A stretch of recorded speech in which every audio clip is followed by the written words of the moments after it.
نحمدہ ونصلی علی رسولہ الکریم۔ دوستو عزیزو، آج ہم ایک اہم دلچسپ واقعہ ذکر کرنے جا رہے ہیں جس سے سننے کے بعد ہمارا ایمان بھی تازہ ہوگا اور کیسے ایک مرد مجاہد نے حضور پاک صلی اللہ علیہ وسلم کو خواب میں دیکھ کر سامان سفر کیا اور مدینہ پہنچے اور کیسے اپنا کردار ادا کیا۔ میرے دوست عزیزو، نور الدین زنگی جو کہ ایک ترک تھے، اب ترک چونکہ سلطنت عثمانیہ میں بہت سارا علاقہ ترکوں کے پاس تھا، جس میں بحرین، عمان اور سعودی عرب، قطر، کویت، شام، یہ ساری جو آج کل الگ الگ سلطنتیں بنی ہوئی ہیں وہ سب سلطنت عثمانیہ میں تھی۔ تو ملک شام پر جو ایک سلطان تھے، یعنی ان الگ الگ مطلب صوبوں پر صوبے تھے یا ریاستیں تھی، ملک شام پر نور الدین زنگی، سلطان نور الدین زنگی جو ہے وہ سلطنت کر رہے تھے اور اپنا راج تھا ان کو مقرر کیا ہوا تھا مشورے سے۔ بہت ہی ایماندار، بہت بڑے عاشق رسول۔ میرے دوستو، بھائی بزرگوں، 1146 سے لے کر 1176 تک ان کی حکومت تھی۔ 1146 سے لے کر 1176 تک ان کی حکومت تھی۔ بڑے عادل، مہمان نواز، اپنی رائے کا بہت خیال کرنے والے، صوم و صلات کے پابند، تہجد کے پابند اور سچے عاشق رسول تھے۔ تو میرے دوستو، بھائی بزرگوں، واقعہ کچھ یوں ہوتا ہے کہ دو شخص آ کر مدینہ منورہ میں آباد ہوتے ہیں۔ وہ تھے کون؟ وہ تھے عیسائی، کرسچن عیسائی تھے۔ وہاں مدینہ منورہ میں آباد ہوتے ہیں اور حلیہ مسلمانوں کا بنا لیتے ہیں، لمبی لمبی داڑیاں، سر پہ پگڑی، بڑے بڑے بال، جبہ، اور ایک کمزور سی جھوپڑیوں میں آباد ہو جاتے ہیں۔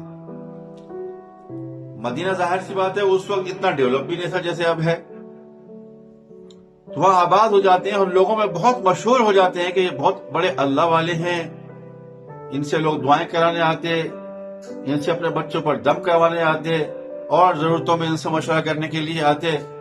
بس یہ ہر وقت جو ہے نا وہ اپنے گھر میں، اپنے جھونپڑی میں ایک چٹائی پر بیٹھ کر تسبیح ہاتھ میں لے کر ایسا لگتا تھا کہ اللہ اللہ کا ذکر کر رہے ہیں، اور ہر وقت اللہ کے نام سے اپنی زبان کو تر رکھنے والے لوگ، اہل اللہ لوگ، حلیے سے بھی اور ان کے اعمال سے بھی ایسا لگتا تھا کہ یہ بہت پہنچے ہوئے ہیں۔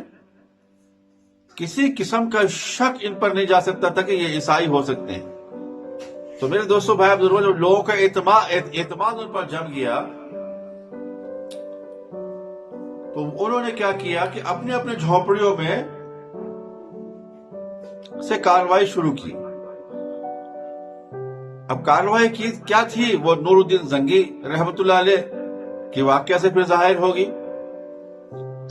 یہ ایک مشن پر یہاں آئے تھے کہ حضور پاک صلی اللہ علیہ وسلم کی قبر اثر سے جسم اثر کو نکال لیا جائے اور وہاں سے نکال کے کہیں اور لے جایا جائے، تاکہ مسلمانوں کی جو وہاں ایک عقیدت اور ساری چیزیں ہیں وہ ختم ہو جائیں، اور پھر ہم جو ہے لوگوں کو بتائیں کہ دیکھو ہم نے کیسی کارروائی کی ہے، اب حضور تمہارے نبی کا جسم اثر وہاں نہیں ہے، اب مذاق بنایا جائے۔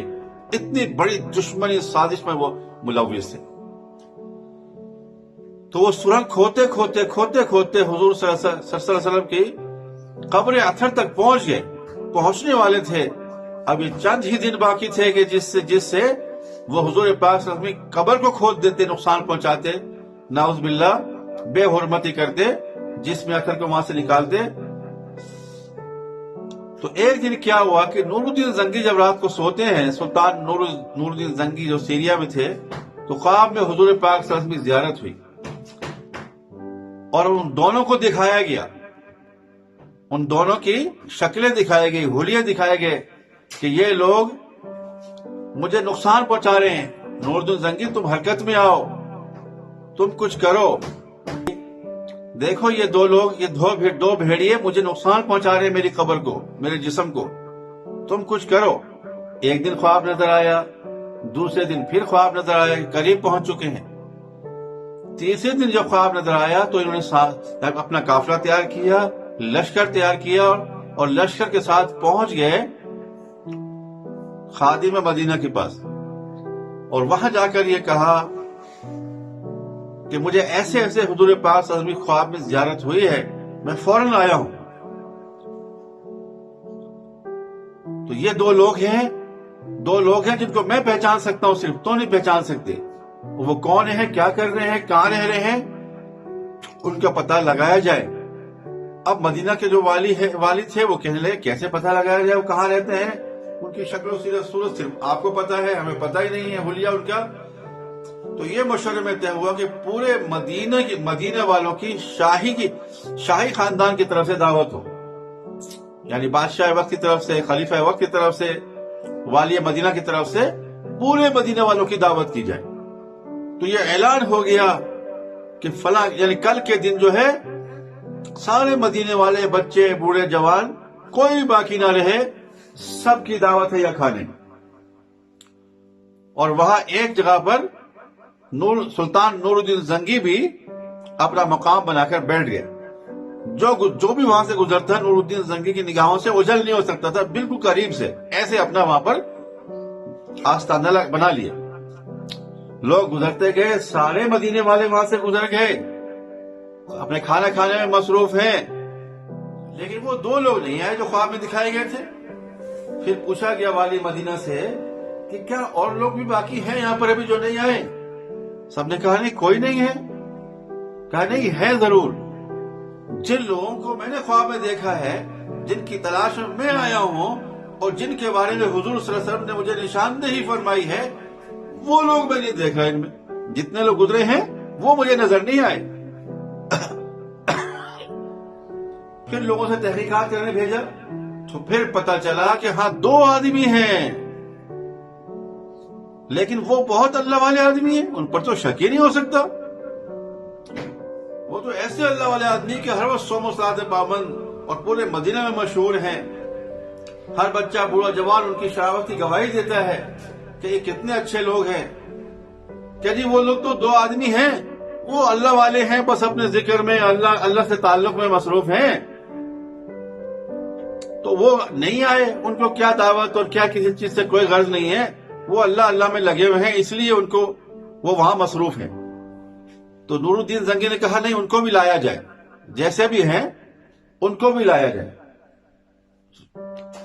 تو حاکم وقت کے لوگ گئے، پولیس والے اس وقت کے، حکومت کے لوگ ان کی خدمت میں گئے کہ حضور والی مدینہ نے دعوت کی ہے تو آپ کو بھی طلب فرمایا ہے کہ آپ بھی آئے اور کچھ آپ بھی کھانا کھا لیجئے۔ وہ کہنے لگے نہیں، ہم تو اپنے اللہ سے لو لگانے میں لگے ہوئے، ہمیں کیا دعوت سے غرض ہے اور کیا ہے، کوئی بات نہیں ہے، آپ والی مدینہ سے کہہ دینا کہ ہمیں کوئی ضرورت نہیں ہے، بس آپ نے کہہ دیا، ہو گیا، ہم تو اپنے اللہ میں مصروف ہیں، وہ آنے کے لیے تیار نہیں۔ لیکن لوگوں نے کہا کہ حضرت آپ کو خصوصی طور پر ہمیں بھیجا ہے آپ لوگوں کو لینے کے لیے، کہ آپ کا بھی آنا انتہائی ضروری ہے۔ والی مدینہ یہ چاہتے ہیں کہ آپ بھی وہاں سے کھانا کھائیں اور ہماری دعوت کو قبول فرمائیں۔ جب ان کے منع کرنے کے باوجود زیادہ اصرار کیا گیا، انہوں نے سمجھ لیا کہ اب یہ ماننے والے نہیں ہیں، جانا ہی پڑے گا، تو وہ اپنے جھونپڑیوں سے نکلے ہیں اور بہت ہی درویشانہ انداز میں، جھکے ہوئے گردن کے انداز میں نکلے، ہاتھ میں تسبیح ہے، گلے میں تسبیح ہے، داڑھی لمبی ہے، پگڑی باندھی ہوئی ہے، بال بکھرے ہوئے ہیں، پراگندہ بال کی والہانہ، یہ تو اللہ میں لگے رہتے ہیں۔ جب وہ گزرے ہیں نور الدین زنگی کے سامنے سے، سلطان نور الدین زنگی کے سامنے سے، فوراً ان کو قید کرنے کا حکم دے دیا کہ ہاں یہی دو لوگ ہیں، پکڑ لو۔ فوراً ان کو پکڑ لیا گیا۔ سارے مدینے والے حیران کہ کیا بات ہو گئی، ان اللہ والوں کو کیوں پکڑا گیا، یہ ہمارے والی مدینہ، یہ سلطان نور الدین زنگی کیوں ان پر ظلم کرنے والے ہیں۔ جب ان کو پکڑ لیا گیا، سارے مدینے والے کہہ رہے نہیں، ان سے اچھا آدمی تو پورے مدینہ میں کوئی بھی نہیں ہے، کیونکہ مشہور تھے وہ، ان سے تو بہت فیض حاصل ہوتا ہے، بچوں کو دم کرتے ہیں اور بہت ساری چیزیں ہم ان سے حاصل کرتے ہیں، یہ ہمارے لیے دعا کر دیتے ہیں، ہم دعا کے لیے ان کے پاس جاتے ہیں، ان سے مشورہ کرتے ہیں آپ ان کو کیوں پکڑ رہے ہیں؟ کہا گیا کہ تھوڑے دن صبر کرو، تھوڑے دن صبر کرو۔ ان دونوں کو قید میں رکھا گیا اور پھر ان دونوں کی جھونپڑیوں کی تلاشی لی گئی، لیکن جھونپڑی میں کچھ اور نظر ہی نہیں آیا سوائے ایک چٹائی بچھی ہوئی ہے اور چاروں طرف یا پانی کا پیالہ ہوگا یا ایک پلیٹ ہوگی، اس زمانے کی لکڑی کی پلیٹیں یا مٹی کی پلیٹیں جو بھی تھی، کچھ بھی نظر نہیں آ رہا۔ ایک آدھ جبہ اور لٹکا ہوا تھا، یعنی درویشانہ زندگی کے آثار اس میں موجود تھے ان کی جھونپڑیوں میں۔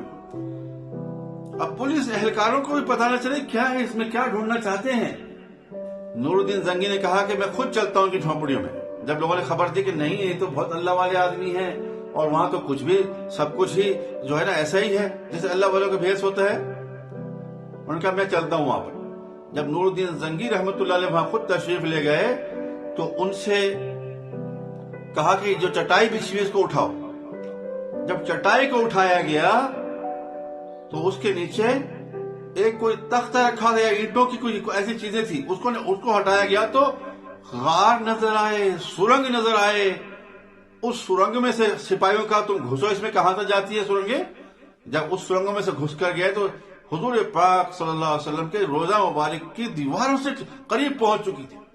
بتاؤ تو، دونوں سرنگیں الگ الگ انداز میں پہنچ چکی تھی اور یہ ایک دو دن میں ہی آپ علیہ السلام کے جسمی اثر کو نقصان پہنچانے والے تھے، نکالنے والے تھے۔ بتاؤ تو میرے دوستو بھائی بزرگوں، کیسا حلیہ کیسا بنایا ہوا اللہ والا اور درویشانہ حلیہ۔ ایسے کتنے لوگ ہیں جو مسلمانوں کو دھوکہ دینے کے لیے میرے دوستو بھائی بزرگوں جب مشہور ہو جاتے ہیں وہ کچھ بھی کریں کہ ہم پر تو کوئی شک ہی نہیں کرے گا، کیا ثبوت دکھائے گا ہمارے خلاف، کیا بتائے گا، کچھ بھی تو نظر نہیں ہے، اور ہم تو ویسے ہی مشہور ہیں پورے علاقے میں کہ ہم اللہ والے ہیں۔ تو میرے دوستو بھائی بزرگوں، کتنے ہی لوگ ایسے تیار کیے ہوئے ہیں یہود و نصارہ نے جن کے حلیے اسلامی ہیں، داڑیاں ہیں، سر پہ ٹوپی ہے اور ان کو علم سکھایا جاتا ہے، بڑے سے بڑے عالم سے وہ مقابلہ کر سکتے ہیں، مناظرہ کر سکتے ہیں، اور ان کو تیار کر کے مسلمانوں کے علاقوں میں بھیجا گیا۔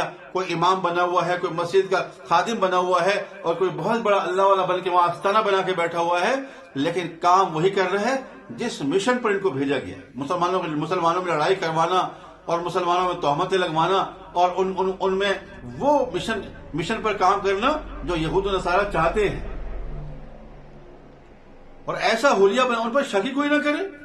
بتاؤ میرے دوست بھائی بزرگوں، پہلے پورے مدینے والے ان کے عاشق تھے، ان کے بالکل ہمدرد تھے، ان کے چاہنے والے تھے، کسی کو بھی شک نہیں تھا کہ یہ آدمی ایسا کر سکتا ہے۔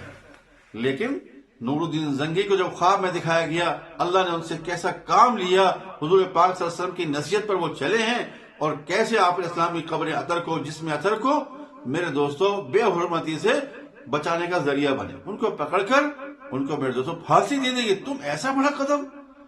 پورے مدینے والے حیران اور ششدر رہ گئے، پورے مدینے والے حیران اور ششدر رہ گئے، والی مدینہ بھی حیران رہ گئے کہ ہمارے ہوتے ہوئے، ہم خادم حرمین شریفین ہیں، ہمارے ہوتے ہوئے ہمیں پتہ ہی نہیں ہے، ہماری ناک کے نیچے لوگ کیا کر رہے ہیں۔ تو میرے دوستو بھائی بزرگوں، ایسا بھی دنیا میں ہوتا ہے۔ یہ مرد مجاہد نور الدین زنگی، اللہ ان کی قبروں کو نور سے بھر دے، رحمت سے بھر دے اور ان کو جنت الفردوس میں جگہ عطا فرمائے کہ کیسے مرد مجاہد تھے کہ اللہ نے ان سے کام لیا۔ اللہ پاک ہمیں بھی ایسا ہی عشق عطا فرمائے جیسا صحابہ کرام کو تھا، تبع تابعین کو تھا، جو کہہ کر نہیں بلکہ کر کے دکھا گئے، جن کا ظاہر بھی ایک اور باطن بھی ایک۔ ایسا نہیں کہ ظاہر کچھ ہے اور باطن کچھ ہے، ظاہر کچھ ہے باطن کچھ ہے۔ وہ لوگ بتا کر نہیں، کہہ کر نہیں بلکہ عملی طور پر کر کے دکھا گئے۔ تو ایسے ہی لوگوں کی میرے دوستو اس وقت ضرورت ہے کہ ایسے اہل ایمان کھڑے ہوں، اپنے ایمان کو مضبوط کرے، اللہ سے ایسا تعلق بنائے، حضور پاک صلی اللہ علیہ وسلم کی محبت سے سرشار ہو کر آپ علیہ السلام کے پیغام کو لے کر پوری دنیا میں آپ علیہ السلام کی سیرت کو پھیلانے کے لیے کھڑے ہوں۔ یہ دعوت اللہ کا جو کام چل رہا ہے، اس کی برکت سے الحمدللہ لوگوں کے اندر رسول پاک صلی اللہ علیہ وسلم کی جو ہے نا محبت پیدا ہو رہی ہے، اعمال سے لوگ محمدی نظر آنے لگتے ہیں، مسجدیں بھر رہی ہیں، چہروں پر جن نے کبھی داڑیاں نہیں تھی، سنت نہیں تھی، سنت پہ سنت زندہ ہو رہی ہے، جس نے کبھی سنت لباس نہیں پہنا اور سنت لباس پہننے کو عیب سمجھتے تھے، اب وہ کیا، ان کی اولادوں میں میرے دوستوں سنتیں عام ہو رہی ہیں، بچے حافظ بن رہے ہیں، بچے عالم بن رہے ہیں، چاہے خود ان پڑھ ہیں، خود علم حاصل نہیں کر سکے، لیکن اس دعوت کام کی برکت سے ان کی نسلوں میں اللہ پاک نے میرے دوست دائی، حافظ، عالم، قاری پیدا کر دی۔ اللہ ہمیں بھی اسی صف میں کھڑا فرمائے۔